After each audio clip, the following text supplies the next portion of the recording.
اتنے بڑے ملک میں جم کر تعریف کیا ہے کتنے لوگ ہیں آپ کے پارلیمنٹ میں؟ اشرف جیلانی نے. چلو کتنے لوگ ہیں بولنے والے؟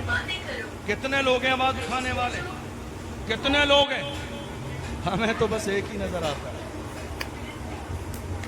اذان کی بات ہو تو بھی ایک، نماز کی بات ہو تو بھی ایک، نکاح کی بات ہو تو بھی ایک، طلاق کی بات ہو تو بھی ایک، ناموس رسالت کی بات ہو تو بھی ایک، اگر وقف کی بات ہو تو بھی ایک، سنبھل کی شاہی جامع مسجد کی بات ہو تو بھی ایک، این آر سی کا مسئلہ ہو تو بھی ایک، سی اے کی بات ہو تو بھی ایک، ملک کے کونے کونے پر کوئی بات ہو ایک ہی نظر آتا ہے.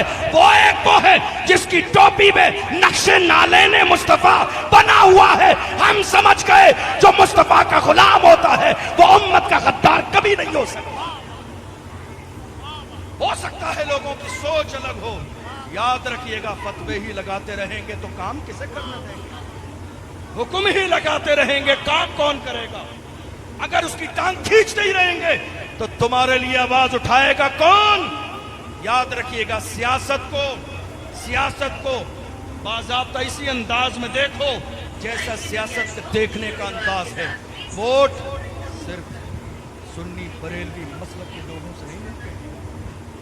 الیکشن جب انسان لڑتا ہے تو ہر مکتبہ فکر کے لوگ اپنا نیتا چنتے ہیں. ذرا سوچنے کا انداز سیاسی بنائیے، حالات پر غور کیجئے، فتوے بازی بند کر دیجئے. اس لیے کہ آج بہت سارے غیر ذمہ دار لوگ نااہل کہہ لیجئے، حدیث میں ہے اذا وسد الامر الى غیر اہلہ فانتظر الساعہ. جب نااہل کو منصب دے دیا جائے تو بس اب قیامت کا انتظار کیجئے. جب نااہل کے ہاتھ میں ذمہ داری آ جائے تو اب قیامت کا انتظار کیجئے. آپ زندگی میں چیزوں کو دیکھنے کا انداز دو طریقے کا ہوتا ہے، ایک جو ظاہر آپ دیکھ رہے ہیں اور ایک جو باطن ہے. آپ نے ظاہر میں دیکھا، ہو سکتا ہے آپ کی جو نظر دیکھ رہی ہے ویسا نہ ہو.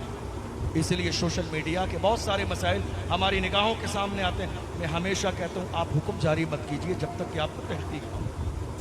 ہر چیزیں الگ ہیں جو آپ کی نگاہوں کے سامنے ہیں.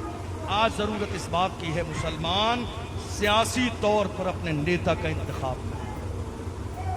سیاسی طور پر شاید آپ کو یہ میری بات بہت تعجب خیز لگے کہ جلسے میں آپ نے سیاسی بات کی، تو ہم نے آپ کو کیوں بلایا؟ فاتحہ خوانی کے لیے نہیں بلایا. ہم نے آپ کو یہاں کیوں بلایا؟ یہ اتنا بڑا مجمع جمع کیوں کیا گیا؟ علماء کی ذمہ داری ہے بر وقت ضرورت پڑنے پر قوم کی قیادت کریں. قوم کی قیادت کریں، یہ علماء کی ذمہ داری ہے. میری امت، میری قوم کے علماء آج بہت سارے، بڑی معذرت کے ساتھ سب سے نہیں کہہ رہا ہوں لیکن بہت سارے لوگ آج آپس ہی میں دست و گریباں ہیں. میں کہتا ہوں آپ لڑتے رہو گے تو قوم کو قیادت کا شعور کون دے گا؟ قوم کو قیادت کا مزاج کون دے گا؟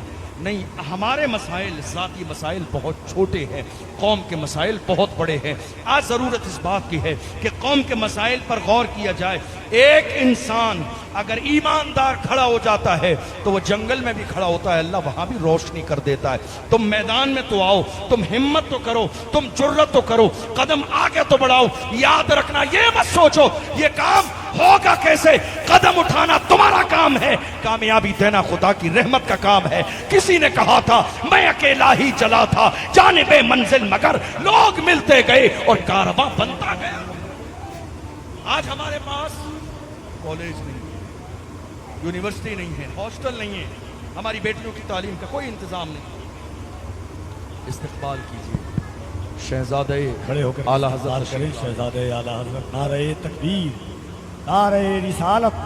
شہزادہ حضور مفسر اعظم، خاندان اعلیٰ حضرت، خاندان اعلیٰ حضرت، خلیفہ حضور مفتی